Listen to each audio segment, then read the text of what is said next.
Muy buenas tardes, bienvenidos de nuevo a Negocios Televisión. Aquí comienza el espacio informativo, mirando de nuevo a las últimas horas pendientes, como ven, de las manifestaciones en Israel. La principal agrupación de sindicatos israelí, Histadrut, ha anunciado hoy que va a poner fin a eso de las 6 horas local, las 3 GMT, la huelga general convocada en Israel a fin de reclamar un acuerdo para la liberación de rehenes. Es lo que anunciaba su presidente Arnon Bar David. Con esta decisión, Histadrut marca el final de una jornada en la que hasta el momento centenares de personas a lo largo del país, pero especialmente en Tel Aviv y Jerusalén, están participando en concentraciones y cortes de tráfico para demandar que el primer ministro Benjamin Netanyahu firme un acuerdo de alto el fuego en Gaza. Pendientes también de China, les constamos que han estado este lunes a las partes involucradas en la guerra de Ucrania a mantener calma y moderación frente a la creciente amenaza nuclear, reiterando su firme oposición al uso de armas nucleares. La portavoz del Ministerio de Exteriores, Monin, destacó hoy en una rueda de prensa que las armas nucleares no deben usarse y que no debe librarse una guerra nuclear, subrayando la necesidad de promover el diálogo para reducir los riesgos estratégicos. La vocera de la Cancillería del gigante asiático recordó que en enero de 2022 los líderes de los 5 países con armas nucleares, incluidos Estados Unidos, Rusia y China, emitieron una declaración conjunta en la que afirmaron que una guerra nuclear no puede ganarse y no debe librarse. También miramos a Polonia. El ministro de Exteriores polaco, Radoslav Sikorski, ha afirmado que el país tiene la obligación de derribar los misiles rusos que puedan sobrevolar su espacio aéreo, al margen de recelo de que esta opción genera en el seno de la OTAN, temerosa de un enfrentamiento directo con Rusia. Decía Sikorski, formar parte de la OTAN no merma la responsabilidad de cada país de proteger su propio espacio aéreo. Es lo que decía en una entrevista al periódico Financial Times, en la que ha apelado a la obligación constitucional de hacer frente a este tipo de amenazas y proteger a los ciudadanos. En este sentido, el jefe de la diplomacia polaca ha apuntado al derecho legítimo a la defensa propia. Decía, cuando los misiles enemigos entran en nuestro espacio aéreo, el riesgo de que sus partes causen daños es significativo. Polonia dice que los países de la OTAN también tienen obligación de derribar misiles rusos.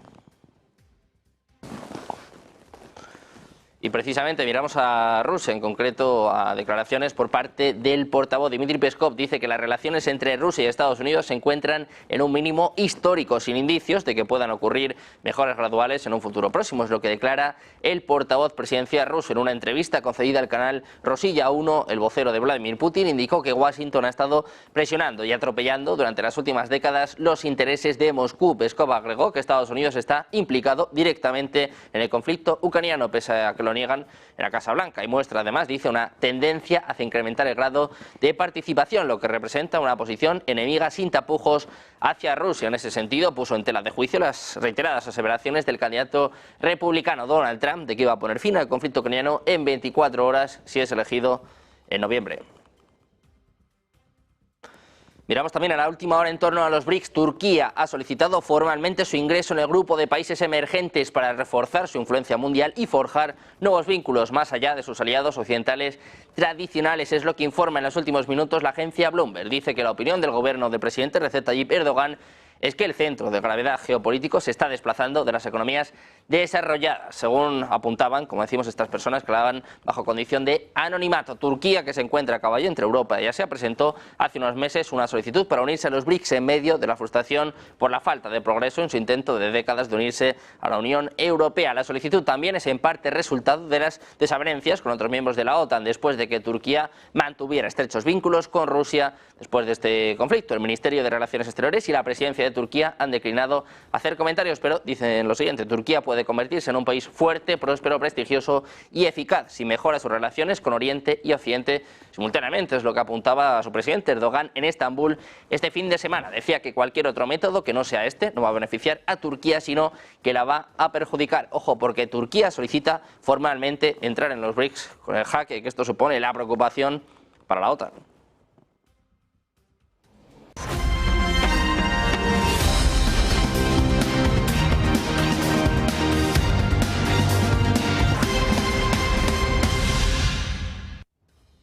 Bienvenidos de nuevo a Negocios Televisión. Comenzamos el espacio informativo pendientes de la última hora, pendientes de la huelga general en Israel. Les contamos que la principal agrupación de sindicatos israelí, Histadrut, ha anunciado hoy que va a poner fin a eso de las 6 horas local, las 3 GMT, la huelga general convocada en Israel a fin de reclamar un acuerdo para la liberación de rehenes, es lo que anunciaba su presidente Arnon Bar David. Con esta decisión, Histadrut marca el final de una jornada en la que hasta el momento centenares de personas a lo largo del país, pero especialmente en Tel Aviv y Jerusalén, están participando en concentraciones y cortes del tráfico para demandar que el primer ministro Benjamin Netanyahu firme un acuerdo de alto el fuego en Gaza. Siguen además las detenciones. 3 personas más han sido arrestadas durante las manifestaciones de Tel Aviv este lunes, cuando docenas de manifestantes salieron a las calles pidiendo al primer ministro israelí Benjamin Netanyahu que firme el acuerdo de rehenes. Es lo que está informando el diario Haaretz. Según los medios israelíes, los manifestantes bloquearon la autopista Ayalon en Tel Aviv, mientras que los israelíes en Haifa tomaron la principal intersección de la ciudad. El Tribunal Laboral de Bat Yam ordenó que la huelga general terminara a eso de las 2:30 hora local. Miles de personas se unieron a las protestas en todo el país durante el fin de semana tras la muerte de 6 rehenes en la franja de Gaza, y los manifestantes pidieron al gobierno que acepte el acuerdo de rehenes y el alto el fuego. Precisamente la jornada de huelga general convocada para este lunes por el sindicato más importante de Israel para intentar forzar al gobierno a alcanzar un acuerdo de alto el fuego y la liberación de rehenes ha arrancado hoy con bloqueos de calles y la suspensión de vuelos en el aeropuerto internacional de Ben Gurión. Decenas de personas han bloqueado a primera hora del día calles en Ben Gvir y los alrededores de Modín y Rosh Pina, según informaba el diario The Times of Israel. Además, han registrado bloqueos de carreteras en otras partes del país. Por ejemplo, en Yokneam, el Benami, cuyo padre figura entre los secuestrados en Gaza, ha lamentado el hallazgo durante el fin de semana de los cuerpos de 6 rehenes en la franja. Dice que son 6 rehenes que podrían haber vuelto con vida y que fueron asesinados bajo cautiverio. Añade que no pueden permitir que esto vuelva a pasar y que van a hacer todo lo necesario hasta que vuelvan a casa sanos y salvos. Es lo que sostenía durante las protestas en la localidad de Yokneam, al sureste de la ciudad de Haifa, tal y como recogía el diario Haaretz. Miramos también a lo que sucedió anoche. La policía israelí detuvo en Tel Aviv a 29 personas durante la manifestación multitudinaria para pedir un alto el fuego en Gaza que permita el retorno de los rehenes que allí continúan después de que el ejército recuperara los cadáveres de 6 de ellos. Es lo que recogía el informe policial de anoche. Dice literalmente que la policía detuvo a 29 sospechosos por alteración del orden público, agresión a agentes y vandalismo brutal en la autopista Ayalon y en el lugar de la protesta del cruce de Asriel. Es lo que advertían las autoridades. El diario israelí Haaretz recoge este lunes que 25 de los detenidos continúan bajo custodia policial y algunos siguen siendo interrogados. Miramos también al ministro de Seguridad Nacional israelí Itamar Ben-Gvir. Ha dicho este lunes que él y su partido están utilizando su poder en el gobierno para impedir un acuerdo imprudente entre Israel y Hamás. Hoy se están produciendo, como les contamos, manifestaciones masivas en Israel para exigir un acuerdo que permita la liberación de los rehenes retenidos por Hamás. Decía Ben-Gvir, con Hamás solo es necesario hablar entre disparos, es lo que apuntaba a un grupo de manifestantes, según el Times of Israel. La propuesta de alto el fuego que se está considerando actualmente se considera como posiblemente la última oportunidad para detener el conflicto en la franja de Gaza. Mientras tanto, precisamente, les contamos que en Oriente Medio los esfuerzos para alcanzar una tregua entre Israel y Hamás avanzan con lentitud, un escenario complicado que en las últimas horas ha visto la entrada de nuevos actores. El gobierno de Netanyahu ha confirmado conversaciones con Moscú con respecto a la crisis de los rehenes. Según el comunicado oficial, el secretario militar israelí acaba de llegar a su país procedente de Moscú, donde ha tratado con las autoridades rusas la cuestión de los ciudadanos de Israel secuestrados por Hamás en los atentados sorpresivos de octubre. El gobierno de Vladimir Putin ha estado en contacto con el movimiento de resistencia islamista sobre el destino de los rehenes que tienen ciudadanía rusa. La oficina de Netanyahu ha confirmado así los contactos, mientras los esfuerzos encabezados por Estados Unidos, Qatar y Egipto para lograr una tregua con Hamás avanzan lentamente. Israel, además, les contamos que recuperó anoche los cuerpos de 6 rehenes de un túnel del sur de Gaza, donde al parecer fueron asesinados poco antes de que las tropas israelíes llegaran hasta ellos. Es lo que informaba a su ejército este domingo. Anunciaba la recuperación de los cadáveres en el túnel subterráneo de la ciudad meridional de Rafah, mientras se iniciaba una campaña de vacunación contra la poliomielitis en el territorio devastado por la guerra y se recrudece la violencia en la Cisjordania ocupada. Naciones Unidas, en colaboración con las autoridades sanitarias palestinas, han comenzado este domingo a vacunar a 640.000 niños en la franja de Gaza, mientras Israel y Hamás acordaron breves pausas en su guerra de 11 meses para permitir que la campaña siga adelante. La Organización Mundial de la Salud confirmó este mes pasado que un bebé quedó parcialmente paralizado por el virus de la polio tipo 2, el primer caso de este tipo en el territorio en 25 años. La campaña comenzó el domingo en zonas del centro de Gaza y se extenderá a otras zonas en los próximos días. Los combates se detendrán durante al menos 8 horas en 3 días consecutivos. La OMS dijo que las pausas probablemente deberán extenderse a un cuarto día y que la primera ronda de vacunaciones durará poco menos de 2 semanas. Y miramos también al Mar Rojo. La Oficina de Operaciones Comerciales Marítimas de Reino Unido comunicó este lunes que un buque mercante fue alcanzado por 2 proyectiles desconocidos. También señalaron que el capitán del navío notificó de una tercera explosión en las proximidades del buque. Según indican, el incidente ocurrió en el Mar Rojo a 70 millas náuticas al noroeste de Salif, en Yemen. El informe detalla que no hay víctimas a bordo y el buque se dirige a su próximo puerto de escala. Asimismo, manifiesta que las autoridades están investigando y aún se está realizando el control de daños. Finalmente, la UNTOR recomendó a los barcos que transiten con precaución por esta zona. Los hutíes han atacado con misiles y drones más de 80 barcos desde el inicio de la guerra entre Israel y Hamás en octubre del año pasado. Pendientes también de Alemania, la coalición gobernante del canciller Olaf Scholz ha sido castigada en 2 elecciones regionales en el este de Alemania este domingo con partidos de extrema derecha e izquierda, obteniendo más del 60% de los votos en Turingia y casi la mitad en Sajonia. Clave e histórico. Alternativa para Alemania ha ganado las elecciones en la región oriental de Turingia. La primera vez que un partido de extrema derecha consigue la victoria en una elección estatal en la historia de la posguerra del país. Según las previsiones de la cadena pública ARD, Alternativa para Alemania se encamina a una clara victoria en Turingia con un 32,8% de los votos. Es la primera victoria de un partido de este tipo en las elecciones regionales alemanas desde la Segunda Guerra Mundial, aunque eso sí es poco probable que pueda formar gobierno, ya que los demás partidos con representación en el Parlamento lo rechazan. Los 3 miembros de la Alianza de Sol, los socialdemócratas, los verdes y los demócratas libres, obtuvieron menos del 15% en cada uno de los 2 estados. El FDP no llegó ni cerca del umbral del 5% para entrar en los parlamentos regionales y los verdes se quedaron cortos en Turingia. El único partido tradicional que obtuvo un resultado relativamente bueno fue la conservadora CDU, que se prevé que gane por un estrecho margen en Sajonia por delante de la AfD y que quede segunda en Turingia. Los resultados suponen otro duro golpe para Olaf Scholz y su gobierno. Precisamente decidimos en este hecho. El partido Alternativa para Alemania obtuvo un 33,4% de los votos. Según las proyecciones, ha sido la formación más votada en las elecciones celebradas este domingo en el estado alemán de Turingia, con lo que logra un resultado histórico que supone la primera victoria de la ultraderecha en el Parlamento alemán desde la Segunda Guerra Mundial. En concreto hablan de retraso económico, el desempleo y el auge del populismo. El caldo de cultivo, pues precisamente para este tipo de partidos, se ha impuesto, como decimos, claramente en Turingia al partido conservador Unión Cristiano Demócrata, que sí ha logrado mantener el primer puesto en las elecciones celebradas en Sajonia también este domingo. La CDU ha logrado un 31,5% de apoyo, ligeramente por delante de AfD, siempre según proyecciones que son provisionales. El estudio de Infratest DIMAP para la televisión pública ARD sitúa así a la CDU por debajo de su resultado de 2019 en Turingia, en contraste con AfD, que asciende desde los 27,5 puntos de 2019. Por detrás, en ambos estados, se sitúa la alianza Wagenknecht por la razón y la justicia, una formación con un discurso que abarca desde la política económica comunista hasta la retórica anti-inmigración propia de AfD. En Sajonia lograría un 11,5% de los votos, mientras que en Turingia se haría con un 15,5% a la espera de resultados oficiales.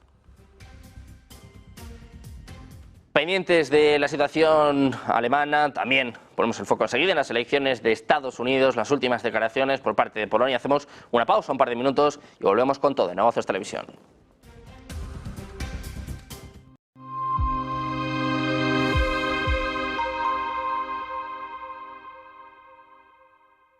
Dunas Capital es una compañía reconocida por haber desarrollado una estrategia innovadora, sofisticada y flexible para responder con fuerza a la dureza de los mercados. Así es la naturaleza Dunas. Experiencia, independencia, transparencia, innovación, flexibilidad, sostenibilidad. Así es como Dunas Capital consigue abrir caminos más seguros y rentables en el cambiante paisaje financiero.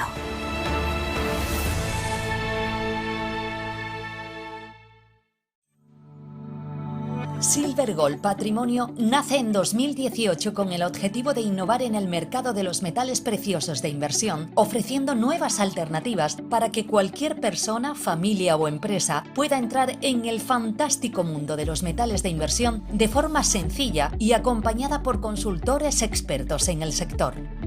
Silver Gold Patrimonio quiere avanzar contigo. Pensamos que el ciclo económico sigue siendo robusto y, por lo tanto, es un buen momento para tomar riesgo en renta variable. Bajo esta coyuntura, estos son los 3 factores a monitorizar en el tercer trimestre del 2024. En primer lugar, tanto los fundamentales como los análisis técnicos apoyan a los activos de riesgo. Las economías muestran resiliencia y la inflación es persistente, pero también gestionable. En segundo lugar, China se encuentra en un periodo de estabilización controlada. Existen señales claras de recuperación, pero es muy importante que los responsables políticos continúen apoyándola. Y por último, en tercer lugar, dada la dispersión en los mercados, este es un buen momento para las operaciones tácticas. Las empresas estadounidenses de mediana capitalización y los bonos convertibles son una buena opción en este sentido. Y desde una perspectiva sectorial nos gustan la tecnología y las finanzas.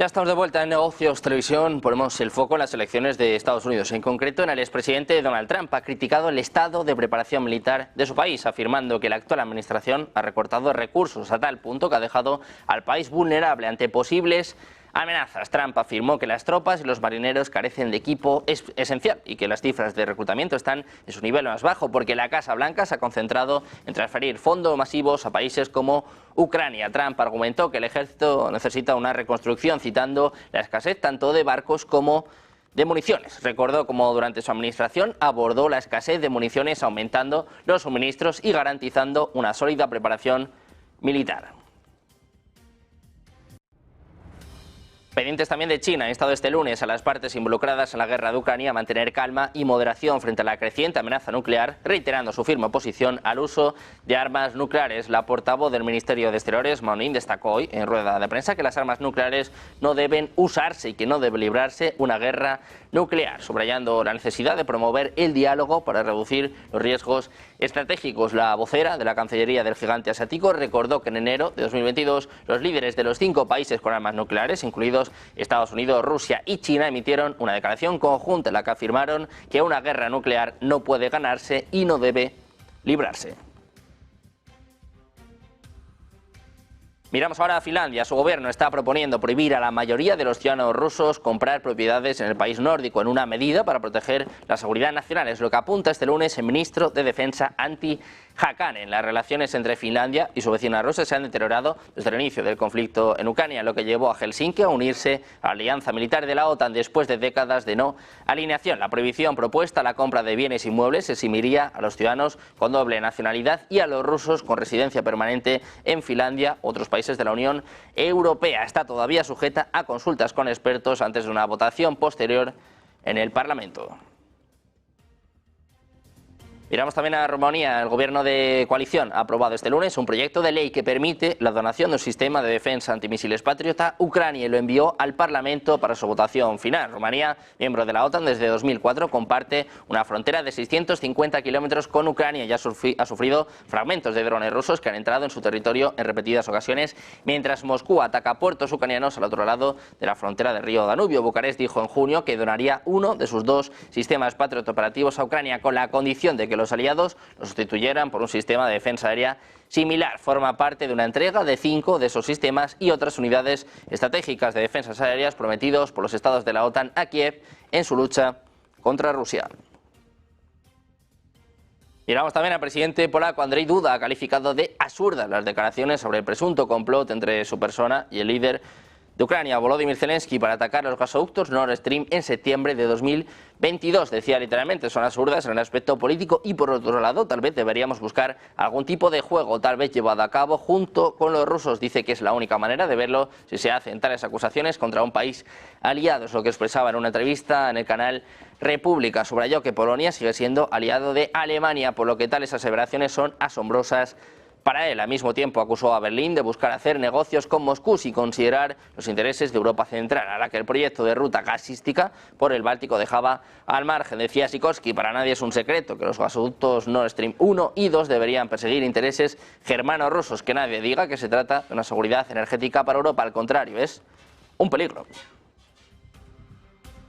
Y pendientes de Polonia, el ministro de Exteriores polaco, Rafał Sikorski, ha afirmado que el país tiene la obligación de derribar los misiles rusos que puedan sobrevolar su espacio aéreo, al margen de recelo de que esta opción genere un conflicto aún más serio con Rusia. Es lo que sobre todo preocupa a la OTAN, temerosa de un enfrentamiento directo. Decía Sikorski, formar parte de la OTAN no merma la responsabilidad de cada país de proteger su propio espacio aéreo. Es lo que manifestaba en una entrevista al periódico Financial Times, en la que ha apelado a la obligación constitucional de hacer frente a este tipo de amenazas y proteger a los ciudadanos. En este sentido, el jefe de la diplomacia polaca ha apuntado al derecho legítimo a la defensa propia. Decía literalmente, cuando los misiles rusos entran en nuestro espacio aéreo, el peligro de que sus partes causen daños es significativo.